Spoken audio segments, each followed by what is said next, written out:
thank you for having me here today. Firstly, it's been great to sort of come up from London and actually get a day out of the office and join you all at this Tech Week. Can I quickly get a show of hands in the audience? Who's had a fish finger in their life? Good. Okay, so the theme of today is actually going to be that fish fingers are actually for everyone. So it's great that I'm in good company and you're all aware of the products.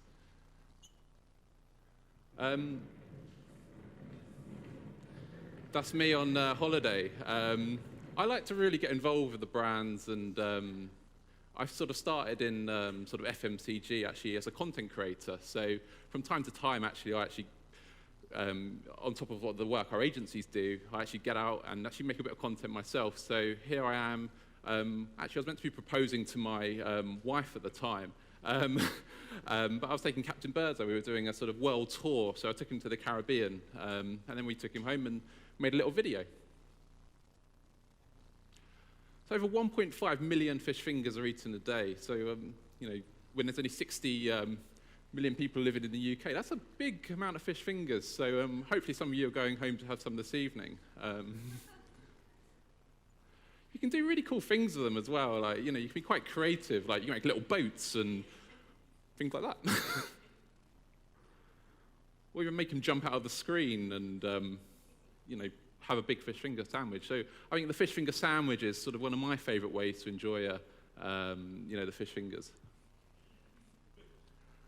Well, not everyone really agrees with, like, you know, how you use the fish fingers. Like, there's a lot of opinion on them, you know. Everyone in the room today has just said they use them. You know, you got things like this. Nobody at Birdseye has ever made a fish finger sandwich. You know, I actually commissioned that piece of work, so it's quite embarrassing. You know, that actually made headline news in all the nationals because we put a few olives in the fish finger sandwich. It was deemed too posh. We had, I think, Rag and Bone Man getting involved on Twitter and sort of saying, you know, why are you, you know, putting olives and jalapenos? And, you know, this is not how it's done. It's, you know, it's butter, it's tomato sauce. So, you know, we sometimes have to, like, revisit our work and, you know, actually have a think about how we do the fish finger sandwich. So this is my little take. I call it the fish finger cube, the Birdseye cube. So it's waffles, fish fingers, and you know, I made this, put it on my Instagram. We got 50 likes. You know, quite popular. But obviously, we're not going to talk too much about vanity metrics, as we've heard today already. But you know, that's quite big in my my sort of 300 following on Instagram.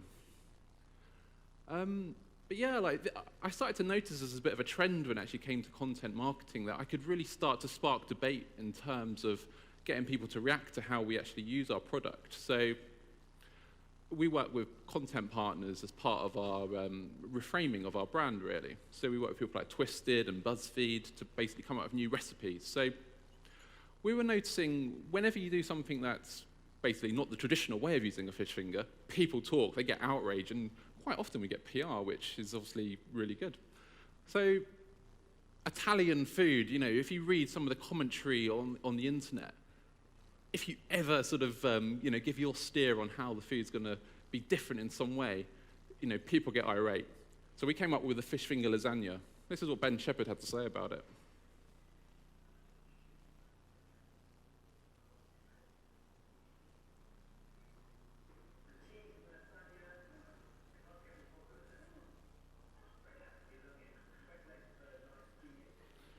It's always good to be called a genius when you're sort of at home. But you know, like, the fish finger is part of, you know, it's part of British culture in a way. So you've got like Rochelle Humes and Ben Shepherd there sort of really celebrating it. So we like to spark debate, and you know, we're getting PR off the back of it. And I think this is part of the sort of growth model, really, of Birdseye. And we've just heard about how we can, you know, really champion our brands, and how we sort of propel them forward. And I think it's about how we reframe, you know, potentially how we have potentially activated in the past. You know, we just heard about, you know, I want to be on TV, but it's not necessarily the best call all the time. It's sometimes about how you spend your media. So this is my mindset in terms of how I activate our brands within Birdseye. So we call it the moonshot model. So the simplicity of obviously branding, building sort of brand equity. You know, we heard from the stickers example just now with Just Eat. Is, you know, we want to drive reach with the activities we do. It's, you know, things like using TV, it's the social media, and then The 15%, that's about reframing your brand. So doing something every campaign a little bit different to the one you did before. So this could be a test and learn, but it's just positioning your brand in slightly different ways, potentially tapping into a new audience. We just heard in the previous example how you're going after students, but then it's how you actually tap into that sort of gamer community. But what I want to talk to you today is the 5%, and this is what we call the moonshots. This is the throw of the dice, this is the sort of risk-taking, which can really help propel your brand. It can get you the added value, that PR stuff you can't actually buy with media spend. It's all about taking risks. So I think when it comes to reactive content or these big PR moments, you've really got to seize the moment. I think it's all about going big or go home. So Stormzy, who knows Stormzy? Who likes Stormzy? A few of you. So he says, I hate when I see fish fingers on the kids menu.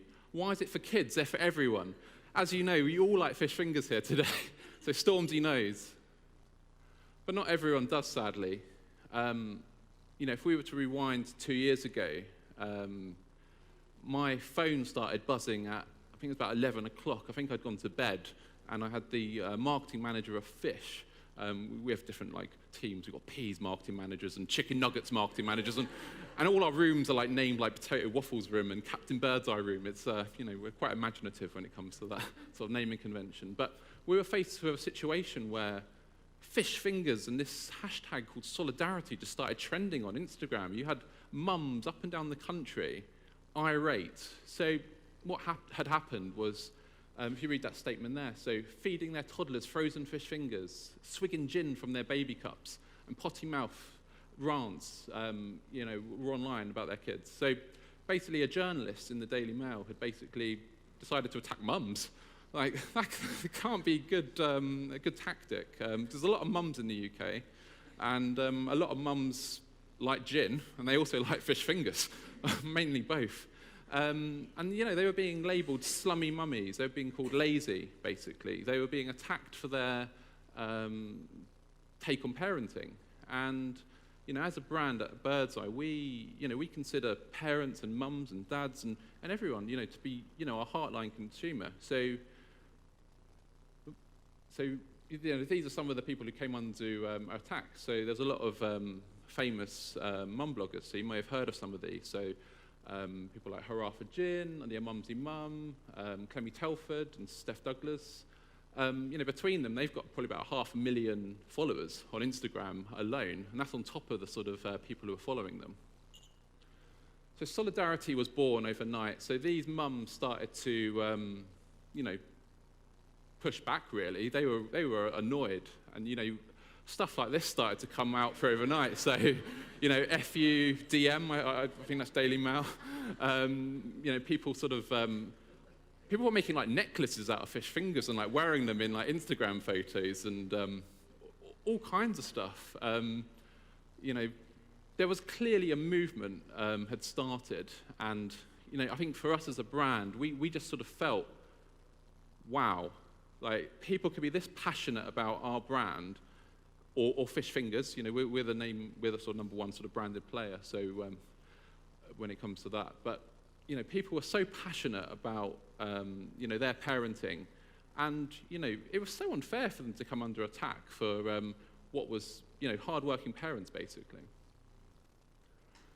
So a captain does not stand back. Who likes the new captain, by the way? He's evolved a little bit in the last couple of years. But yeah, this was a big moment for us. So, as I mentioned, I was getting called at 11 p.m. at night. I was like, what can we do? And I was like, well, not too much at 11 o'clock. But the next day, we reacted. So you would have seen some sort of fancier videos at the start of my presentation. But, we got this out the next day, this simple little graphic. Now, as you probably already know, working in marketing teams and the amount of sort of effort that goes into creating bits of content and opinions, I think that day it was just simply, we need to get something out, this is what we're doing, and, we did it. I think it was really gutsy for us. We all felt a little bit uncomfortable, but we felt it was the right thing to do. when you go up against a media owner in the Daily Mail, you don't know what sort of the blowback's going to be. But we know what the blowback was from the parents.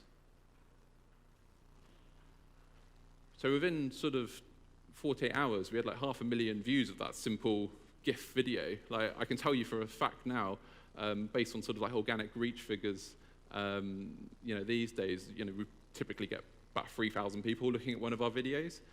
We boosted it and targeted mums, but some of the content messaging coming through, we just sort of like had that feeling, we just heard about that gut moment, that gut feeling. We knew we'd actually hit the nail on the head, really. Our consumer was really connecting with our brand, and normally the comments we get back are, I love a fish finger sandwich, or why have the fish fingers got smaller, or something like that. But today, the messages were all, oh my God, Birdseye, how could you be such a champion of parents? Like, go Birdseye. And as a team, we just felt like, wow, this is amazing to have actually got involved with something here. Yeah, I like this one as well. This sort of came through. I'm like, look at all these, like 30 likes, 350, vanity metrics. They're the ones you want to show to your boss. So yeah, I think, with something like that situation when it comes to reactive marketing, I think it worked for us because we were able to act fast, really. I think if we'd waited and done something in a week's time, then potentially the moment would have been lost. We were the right brand to get involved. When I started in social media marketing, you used to see people like hopping onto any kind of trend, like Great British Bake Off. I'm a beer brand. How can I make a cake? We were the right brand for the occasion. So it was our time to sort of play. And then we were able to, I guess, boost the content beyond the organic reach. So we had sort of a media objective behind it as well, where we were able to sort of tap into the demographic we were after. I think in the speech before, it was all about know your customer. We knew this was the right customer for us. Obviously, our audience goes way beyond mums, but at this moment in time, we were sort of really tapping into the right area. So these are the Fish Finger 5. Some of the bloggers that got called out. So you've got, as I mentioned, Steph Douglas. You've got Hurrah for Jim, the Scummy Mummies, and Clemmy Telford. All off the back of this activity, they've gone on to be sort of bigger influencers, and they're continuing to sort of champion sort of mum blogging and sort of helping parents. Well, we really wanted to sort of take this campaign further. So, as I mentioned, we'd sort of seized the moment. We'd sort of got something out of in sort of 24 hours. But then I was like, well, how do we make this bigger? So one of my agencies actually came to us with an idea. And it was about actually taking the brand to a new place. When it comes to moving brands on and sort of, propelling them to the next level, sometimes it is about sort of stepping outside your comfort zone.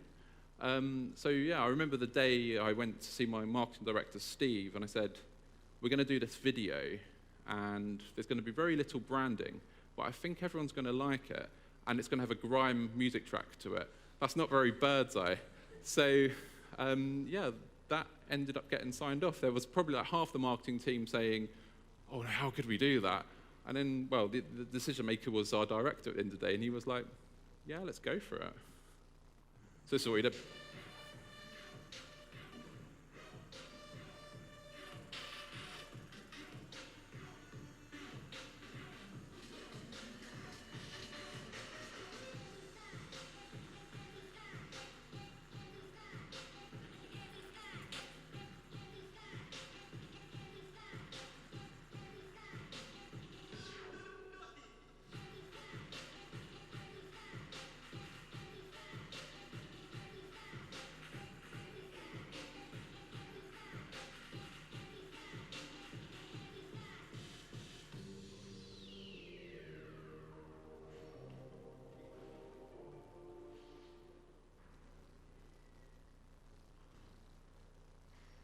Again, the sort of the comments flooded in.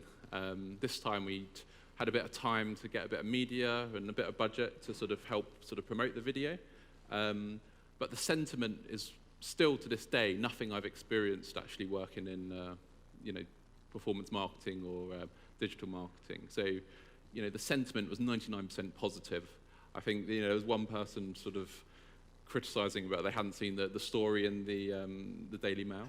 But it just shows how when you can sort of tap into the right moment in time and capitalize it in an effective way, you can achieve big results, but also engagement. So I think in terms of how we actually activate as a brand, a lot of it is actually, just pushing out TV adverts, it's pushing out Facebook messages, very Byron Sharp type thinking where, it's branding first. This, for us, was connecting with our consumer at a much deeper level. Something we've tried to emulate again with some other sort of campaigns that, we've not been successful. But I think this was the right moment in time, and it had that catalyst, really. So I think one of my tips to you guys would be, if there's a catalyst out there, seize it, and then, take some risks.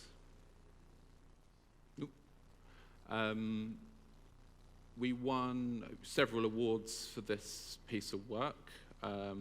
It was an amazing moment, actually, being at the Drum Social Buzz Awards, actually. So we won Best FMCG Strategy or Campaign.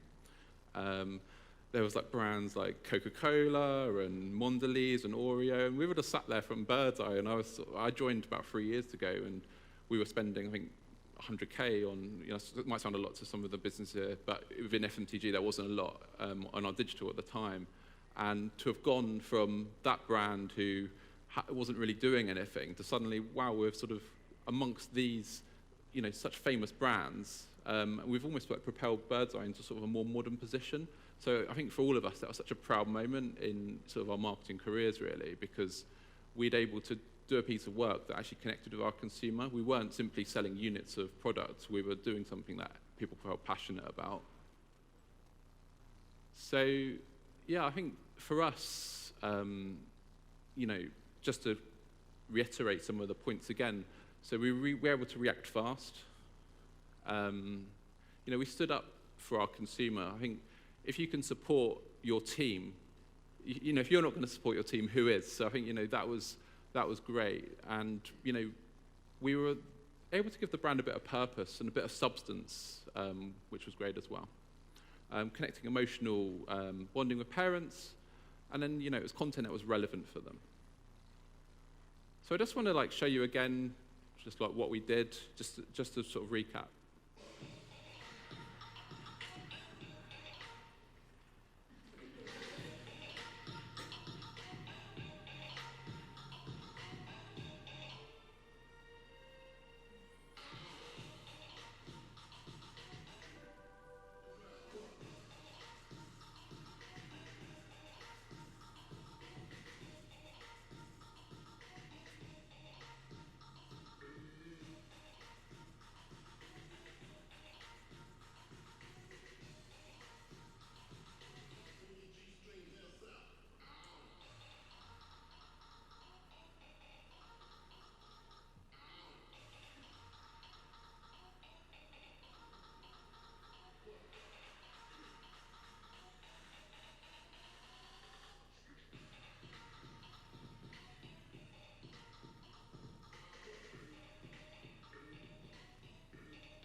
Thank you.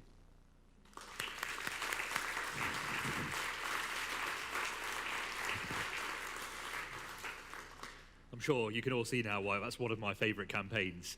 I'd have loved to have been a fly on the wall in that Daily Mail kind of room, we've done foreigners, right? We've done Jeremy Corbyn, right? We've done everything else. Where do we go from here? Mums? Why not?